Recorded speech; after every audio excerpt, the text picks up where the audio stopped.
This video will be on Japanese internment during World War II. So to start off, what is internment?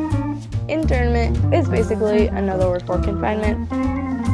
It all started with the Executive Order 9066, which was signed by President Franklin D. Roosevelt on February 19, 1942. This was the order that happened about 2 months after the attack on Pearl Harbor on December 7, 1941.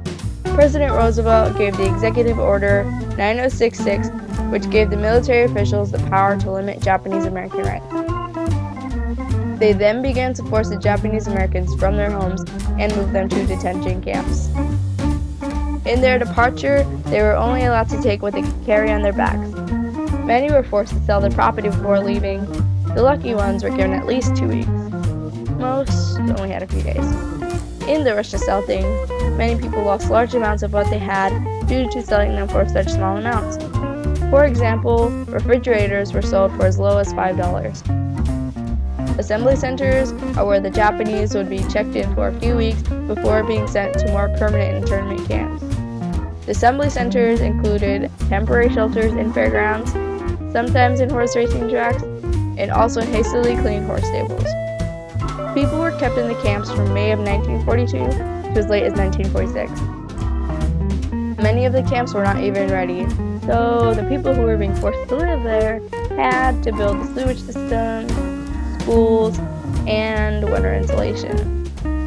Camps were either in deserts, which had sandstorms, or in swamps, which were overrun by mosquitoes. For the internment camps, there were 10 in all. They are listed here: Tule Lake, Topaz, Heart Mountain, Manzanar, Minidoka, Costin, Gill River, Granada, Rower, and Jerome.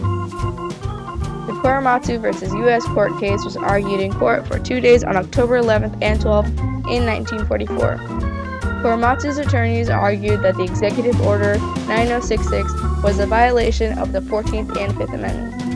The 14th Amendment states the guarantee of equal protection of laws, and the 5th Amendment states the right of due process. This means they were detained without hearings or trials. The outcome of the case involved the passing of the Civil Liberties Act in 1988, which not only apologized for the internment but also paid each of the survivors $20,000. The act was signed by President Ronald Reagan, and it was sponsored by Congressman Norman Mineta. This slide shows the locations of the internment camps across the states, and the other slide is showing a Japanese internment camp. This slide is showing a political cartoon about the Japanese Americans. The sign is saying they are being taken out of harm's way, but the floor is saying they are being taken into a military zone. The military caravan, which is carrying the Japanese, is saying they are California-born Japanese citizens and that they are loyal to the U.S. This slide shows a paper with all the instructions needed for the people of Japanese descent and for what they had to do. The one that is identical is just a photo of where they were posted. The photo of the house with a large banner saying "Japs, keep moving.